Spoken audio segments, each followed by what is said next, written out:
साथियों सत श्री अकाल, जय भीम, नमस्कार, आदाब। आज मैं यहाँ इस समय सिंगू बॉर्डर पे हूँ और इस किसान आंदोलन में आज 109वां दिन है।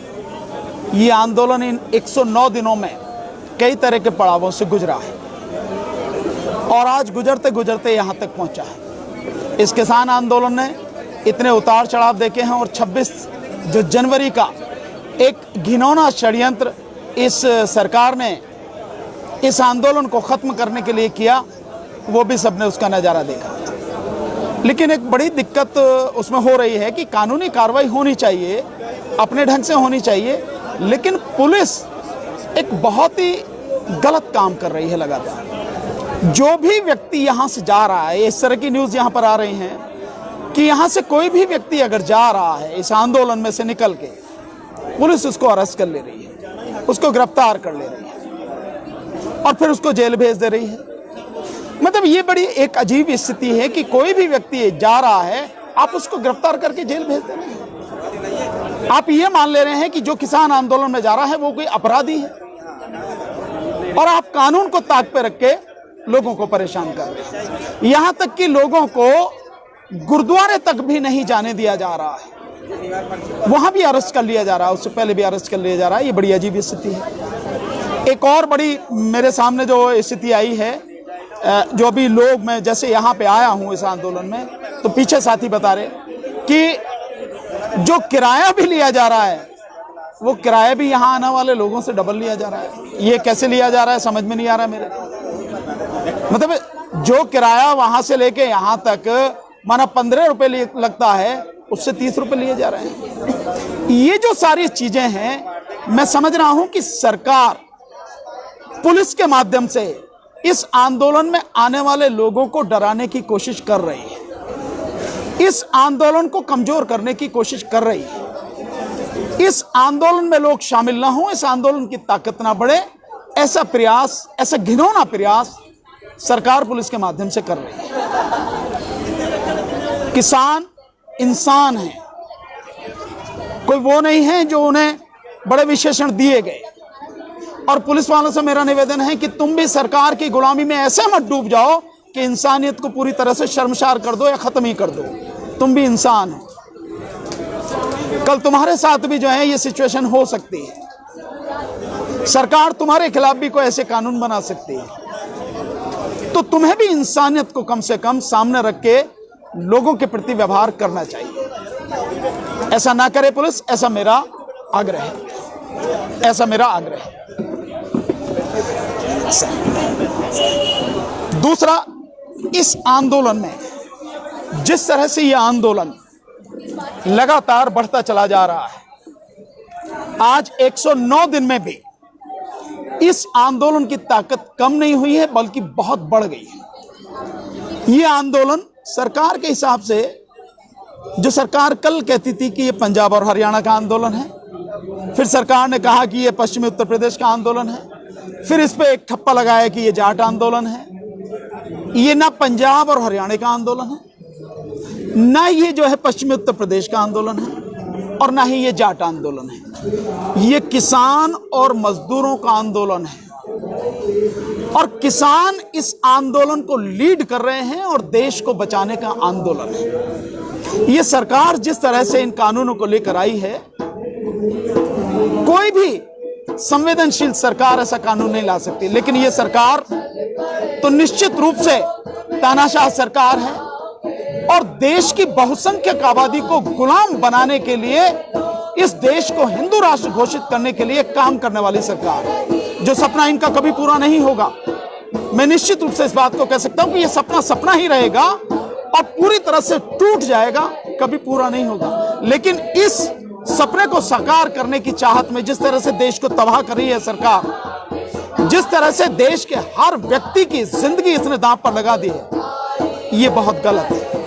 सरकार को सोचना चाहिए और सरकार को इन कानूनों को तत्काल वापस लेना चाहिए।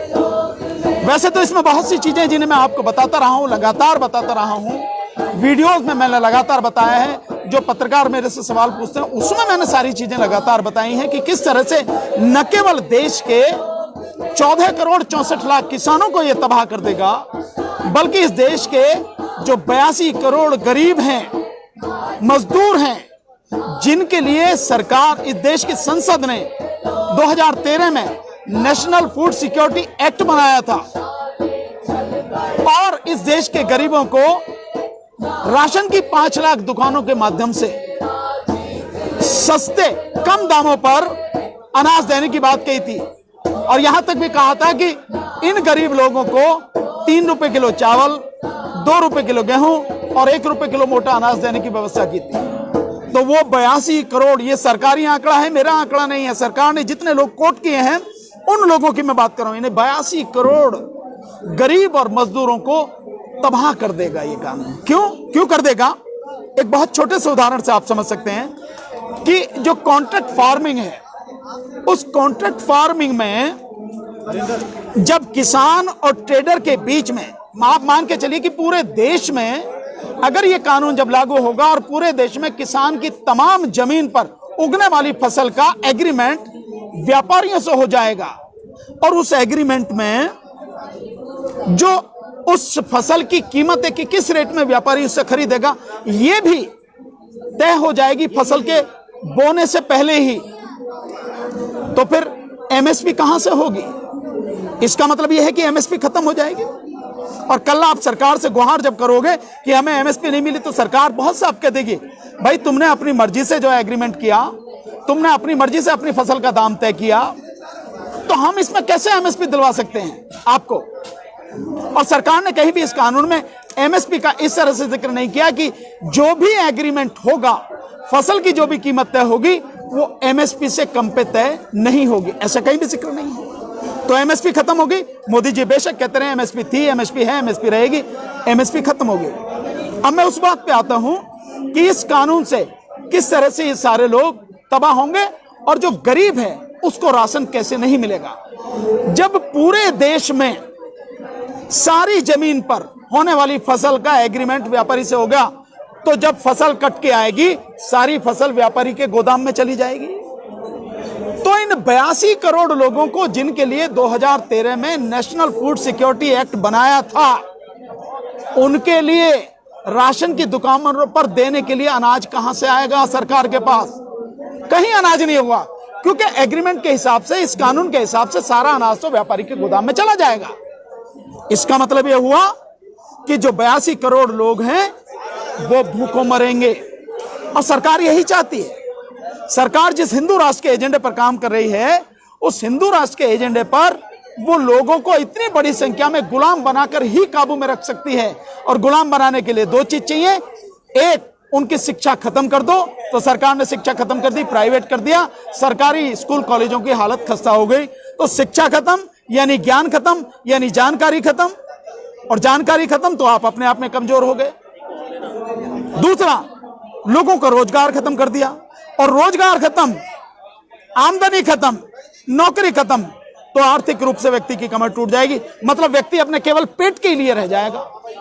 तो ये जो षड्यंत्र है पूरा, उस षड्यंत्र के तहत इन कानूनों को लाया गया है और इन कानूनों के माध्यम से 82 करोड़ गरीबों को तबाह करने की पूरी साजिश है। केवल किसान नहीं, 14 करोड़ 64 लाख किसान, 82 करोड़ गरीब, और कुल मिलाकर अगर देखते हैं वो छोटा व्यापारी जो खाद, बीज, पेस्टिसाइड, मशीनरी, ये सारी चीजें बेचता है, वो व्यापारी खत्म होगा।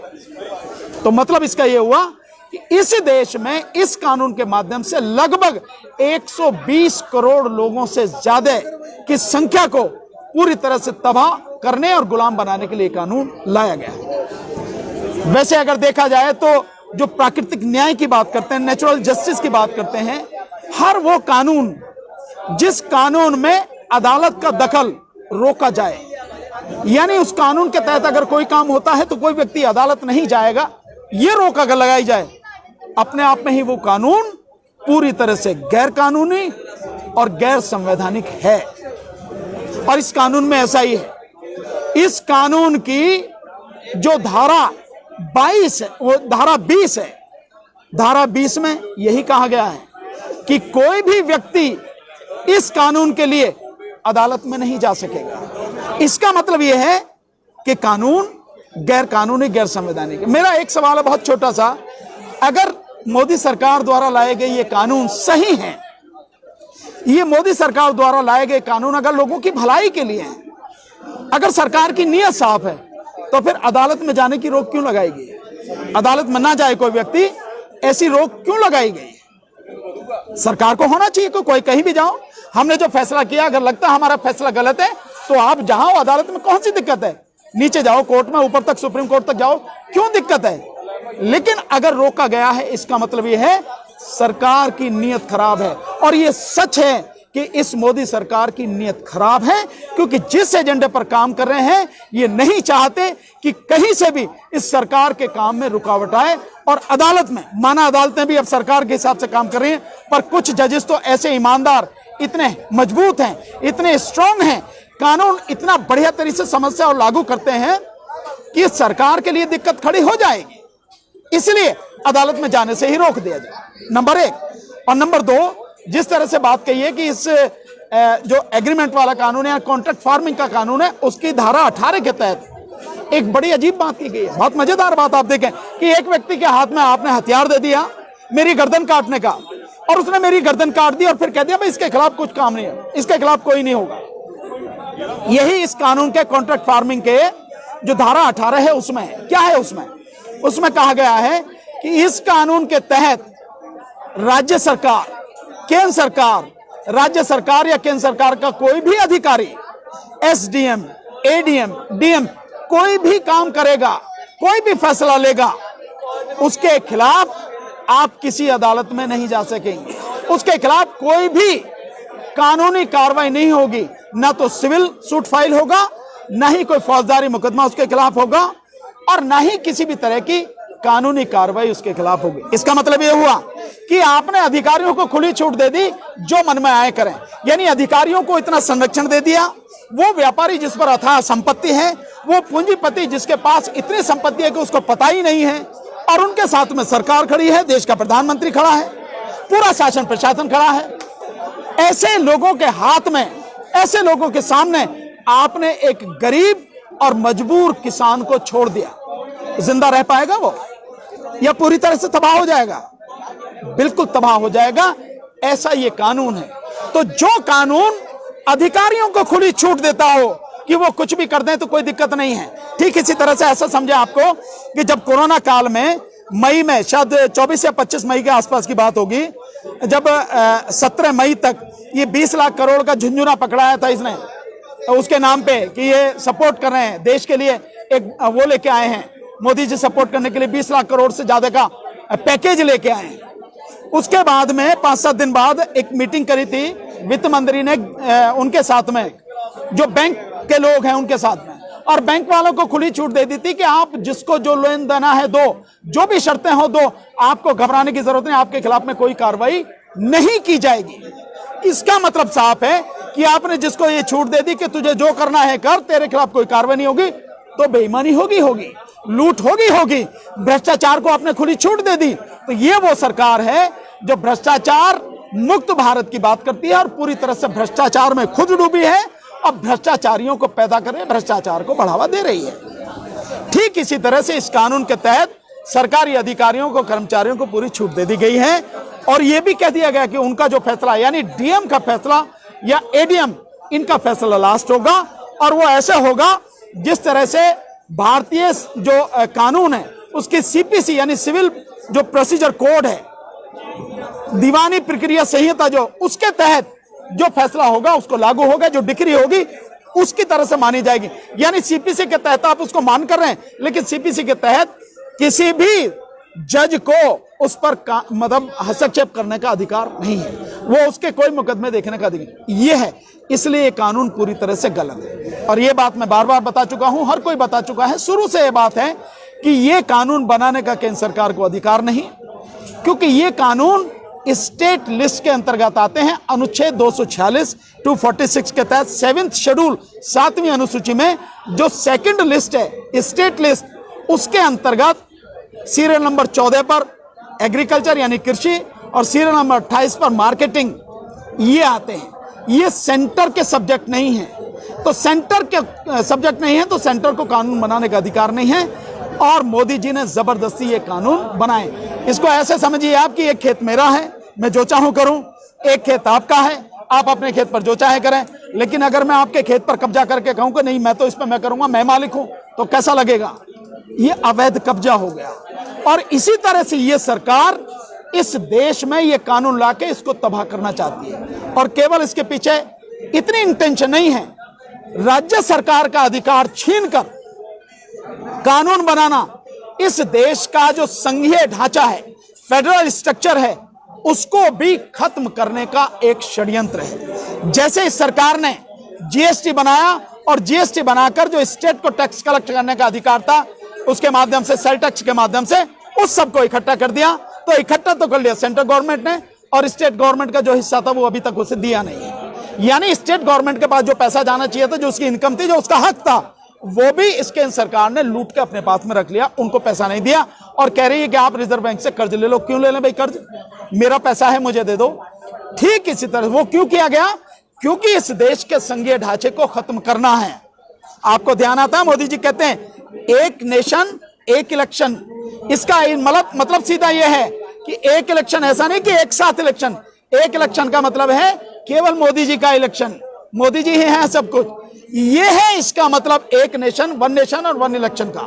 तो देश, उसके लिए देश को संघीय ढांचा जो है उसको कमजोर करना पड़ेगा, स्टेट को खत्म करना पड़ेगा, स्टेट की विधानसभाएं उनको खत्म करना पड़ेगा। और जब उनका आप पैसा छीन लो, पैसा अपने पास रख लो और उनका कानून बनाने का अधिकार आप छीन लो, तो इसका मतलब यह है कि आप राज्यों को कमजोर कर रहे हैं, इस देश के संघीय ढांचे को कमजोर कर रहे हैं। यह बड़ा भयानक षड्यंत्र है जिसको लोगों को समझने की जरूरत है। आज बस इतना ही, बाकी बातें बाद में।